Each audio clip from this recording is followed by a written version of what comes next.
हमारे साथ बने रहता है। और आज की भोर के समय उसने हमें एक नया दिन दिखाया और आए हम आज फिर प्रभु के वचन को मनन करेंगे, चिंतन करेंगे और वही वचन हमें जीवन देता है। जब हम उसकी वचन को हम अपने जीवन में घोषणा करते हैं, अपने जीवन में बोलते हैं, वो हमें आशा और भरोसा देता है। सो आए हम पहली पत्रुस का किताब उसकी 5 अध्याय का 6 और 7 आयत हम परमेश्वर के वचन को देखेंगे। Book of first Peter chapter 5 versus 6 and 7। सो यहाँ ऐसा लिखा हुआ है, इसलिए परमेश्वर के बलवंत हाथ के नीचे दीनता से रहो, जिससे वो तुम्हें उचित समय पर बढ़ाएगा। अपनी सारी चिंता उसी पर डाल दो, क्योंकि उसको तुम्हारा ध्यान है। आमीन। सो आज मेरा बोलने का शीर्षक भी मैं आपको बता दूं कि गॉड केयर्स फॉर अस। परमेश्वर हमारी परवाह करता है, चिंता करता है। सो गॉड केयर फॉर अस, परमेश्वर हमारी चिंता करता है। सो ये आज का बोलने का शीर्षक है। अपने आज यहाँ से हम परमेश्वर का वचन को देखेंगे, क्योंकि खुदावन ने आपको और मुझे अपने हाथ से बनाया है, अपने स्वरूप में बनाया है।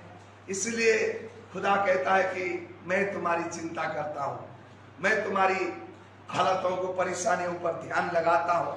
परमेश्वर कह रहा है, क्योंकि एक पिता, एक माता अपने बच्चों का ध्यान करते हैं, चिंता करते हैं, क्योंकि जितने जब बीमार पड़ते हैं, मुश्किल में होते हैं, तो वो ध्यान करते हैं। उसी रीति से स्वर्गीय पिता जिसने आपको और मुझे अपने स्वरूप में बनाया, अपने हाथ से बनाया, उसके जैसा हमें बनाया, वो कितना ध्यान करेगा। वो परमेश्वर हमारी ध्यान करता है। इसलिए यहाँ पर क्या बताया परमेश्वर के वचन में, बताया जा रहा है कि अपनी सारी चिंता उस पर डाल दो।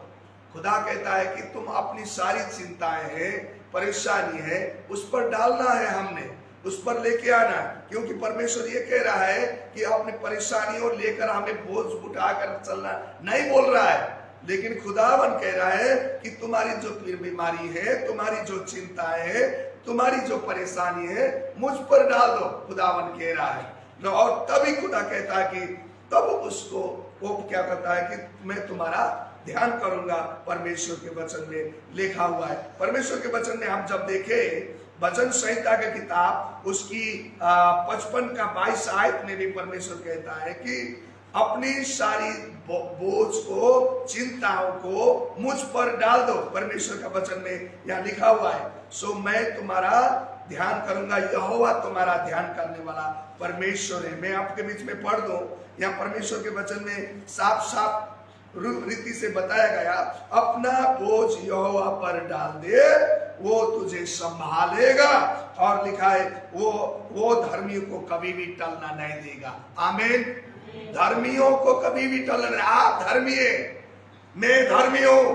क्यों? मैं अपनी वजह से धर्मी नहीं बना। मैंने अच्छा काम किया इसलिए धर्मी नहीं बना, मैंने पुण्य किया इसलिए धर्मी नहीं बना, अपनी शक्ति से नहीं। मैंने उस खुदा पर जिसने मुझे जीवन दिया उस पर विश्वास किया, यीशु मसीह पर, उस पर मैंने विश्वास किया, जिसकी वजह से हम धर्मी बन गए हैं। उसकी वजह से, उसके लहू की बगाने से हम धर्मी बन गए। इसलिए वो कहता है कि वो धर्मियों को टलना नहीं देगा, नाश होना नहीं देगा। वो हमेशा उनकी रक्षा करेगा, कि उसे संभालेगा। लेकिन हम ये संसार में होते हुए हम अपने जीवन में अपना बोझ क्या करना है, उस पर डालना है। हर एक दिन भाई बहन, हर एक दिन आपके और मेरे जीवन में, हमारे जीवन में कुछ न कुछ टेंशन, कुछ न कुछ चिंताएं, कुछ न कुछ परेशानी होती है। लेकिन हम क्या होते हैं, वो बोझ को, उस परेशानी को, उस चिंताओं को उठा कर चलते हैं। यह हर दिन भोर की प्रेयर में होती है। हम हो सकता है रात भर भी हम चिंता में पड़े हो, हमारा क्या होने वाला, कैसे करने वाला, क्या हम चिंता किया हो। लेकिन भोर को होते हुए यहाँ आकर उसकी अपनी चिंताओं को बताओ, अपनी चिंताओं को उस पर डालो। अपना बोझ उठाकर, तकलीफ उठाकर न चलो, क्योंकि खुदा ने ये बातें बोला गया है। देखो आप, मैं बताना चाहता हूं आपको, जब परमेश्वर ने इजरायलियों को उस मिस्र से, उस गुलामी, वो बोझ में थे, वो तकलीफ में थे, वहां पर उनको खाने नहीं मिलती थी, उनको वहां परेशानी, बीमारियां सता रही थी, लेकिन जब परमेश्वर ने उनको, इजरायलियों को उस मिस्र के गुलाम से निकालकर मरुस्थल में लेकर चला, जब मरुस्थल में भूमि पर लेकर जा रहा था, परमेश्वर के वचन में लिखता है वहां पर उनको किसी भी चीजों का घटी होना नहीं दिया खुदा ने।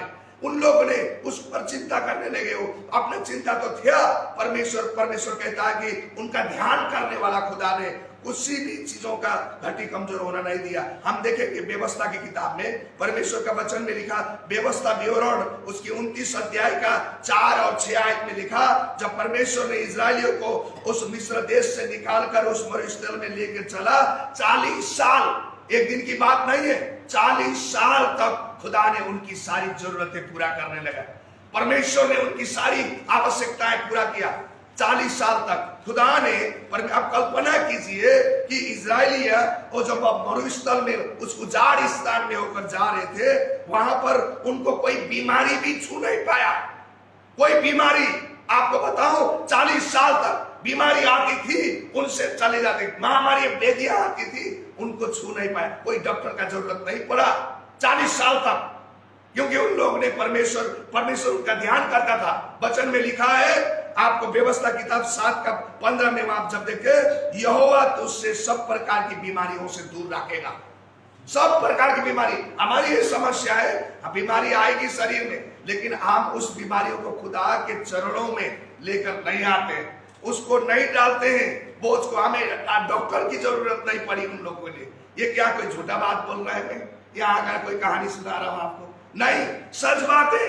लेकिन हमारी परेशानी ये है कि हम उस परेशानियों को, चिंताओं को प्रभु के पास लेकर नहीं आते। खुद हम प्रभु के पास गए, प्रभु मेरी चिंता ये है, मेरी बीमारी ये है, मेरी परेशानी ये है, तो मेरी परवाह करता है, वचन में लिखा हुआ। हम बोलते नहीं है परमेश्वर के वचन को।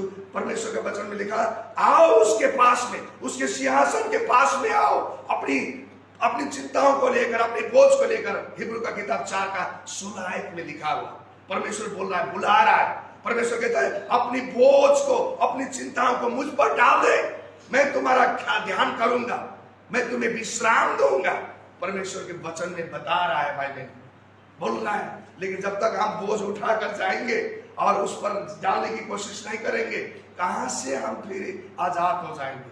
वो नहीं होंगे कभी भी। वो बोझ हमें दबाते रहेगा, वो बोझ हमें से निकल नहीं जा। और परमेश्वर बोलता है, जब वो 40 साल वो मरुस्थल में लेके गया, उनके जूते भी कम छोटे नहीं पड़ गए, उनके कपड़े भी, वस्त्र भी नहीं पड़े 40 साल तक। 40 साल तक वचन में लिखा हुआ है। आपको बताओ, वचन में लिखा, व्यवस्था विवरण 8 का 4 में लिखा है, परमेश्वर कहता है किसी की वस्त्र भी पुरानी नहीं हुई। परमेश्वर ने उनकी सारी वस्त्र भी पुरानी होना नहीं दी। समस्या किसके पास में? समस्या देखो बाइबल में लिखा, जो स्त्री से पैदा होता है उनके पास, सबके पास समस्या होता है। कोई ऐसा नहीं है कि समस्या बिना नहीं में तो आजाद। लेकिन हमारी समस्या होगी, लेकिन हमने परमेश्वर पर डालना सीखना है, उस पर ध्यान, उसको हमने रखना है, क्योंकि खुदा कहता मैं तेरा ध्यान करूंगा। परमेश्वर नहीं बोला है कि तेरा समस्या आप ही उठा कर जाओ, नहीं बोला परमेश्वर ने, लेकिन हर उस भोर के समय विनती से, रिक्वेस्ट से, प्रभु से। वचन में लिखा, फिलिपी 4 का 6 और 7 में देखोगे, सब परेशानी और चिंता फिक्री को विनती और प्रार्थना के साथ उसके सम्मुख में लेके आओ, बोला है परमेश्वर। हम सम्मुख में लेके नहीं आते, लेकिन हम क्या हो जाते हैं, हमारी चिंता फिक्री हो जाए, हम पहले डॉक्टर को भागते हैं, क्योंकि आज डॉक्टर को हमें ज्यादा उनकी चिंता फिक्री होती है। सो इसलिए give your worries to God. परमेश्वर ने कहा अपनी चिंताओं को, अपनी परेशानियों के, अपनी हालतों को परमेश्वर में सौंपो। परमेश्वर के वचन में लिखा हुआ है, जब हम उसके ऊपर सुनते हैं, परमेश्वर हमारे लिए विश्राम करेगा।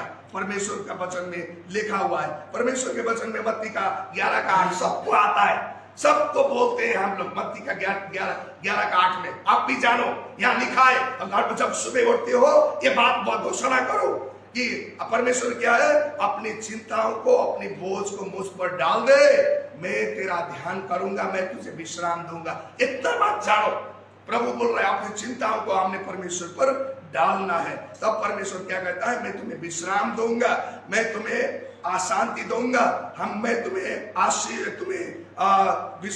तुम्हें सारी समस्याओं से निकालूंगा। यदि हम उसके पास नहीं जाएंगे, यदि हम उसके पास में नहीं आएंगे तो हमारी विश्राम कहां से मिलेगी भाई बहन?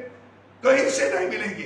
यदि हम उसके विश्राम के पास नहीं जाएंगे, उसके पास नहीं जाएंगे, हमें शांति नहीं मिलेगा, न तो हमारी चिंताएं नहीं कम होगी। इसलिए परमेश्वर कहता है, यूहन्ना 14:27 में लिखा है, परमेश्वर कहता है कि मैं तुम्हें संसार में देने वाला, डॉक्टर देने वाला, दुनिया देने वाला शांति मैं तुम्हें नहीं दूंगा। यूहन्ना 14:27 में लिखा है, परमेश्वर कहता है मैं अपनी सच्ची शांति मैं तुम्हें दूंगा। परमेश्वर बता रहे हैं, परमेश्वर के पास में आए।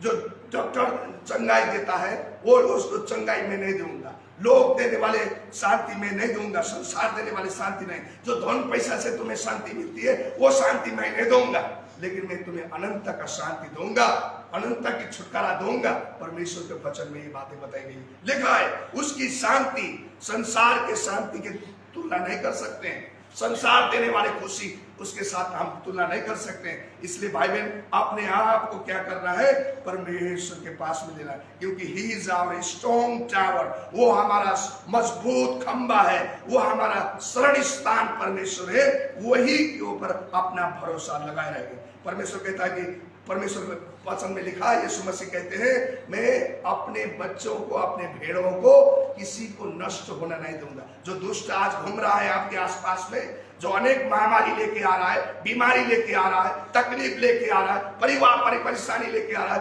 परमेश्वर कहता है मैं उसको मेरे हाथ से मैं तुम्हें छीनना नहीं दूंगा। परमेश्वर कह रहे हैं, इसलिए उस शरण स्थान पर आया, हम उसके पास आए। जब उसके पास में आना है, आपने मुंह खोलकर बोलना है, मेरे खुदा मैं तेरे पास आई हूं, मैं तेरे पास आता हूं, मैं ऐसे नहीं, मैं मेरी तकलीफ, मेरी परेशानी तूने कहा मैं मेरी ध्यान करेगा, बोलना सीखना पड़ेगा।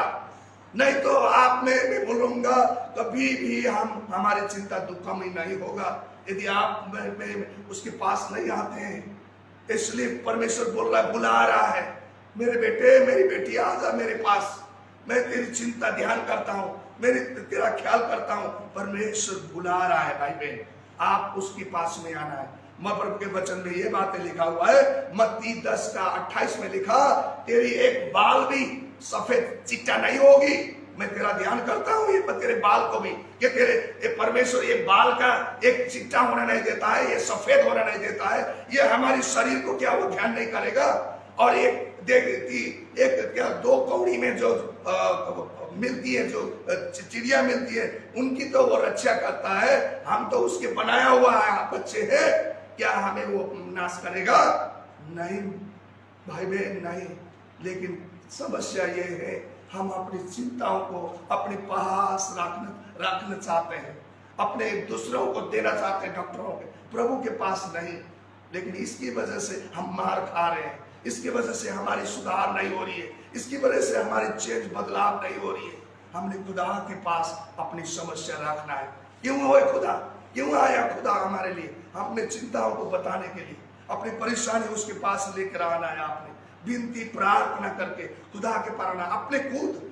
परमेश्वर कहता है तुम्हारी विनती प्रार्थना निवेदन लेकर मेरे पास आओ, प्रभु बोल रहे हैं। सो इसलिए मैं आज आपको उत्साहित करता हूँ कि यहोवा हमारा चिंता करने वाले, वो झूठा नहीं है, वो सच्चा परमेश्वर है। लेकिन समस्या ये है कि हमने उसके पास आना जरूरी है, उसके पास में विनती से आना है, उपवास प्रार्थना से आना है, उसके साथ उसके वचनों को ध्यान करके हमें आना है, तो हमारी समस्या वो ध्यान करेगा।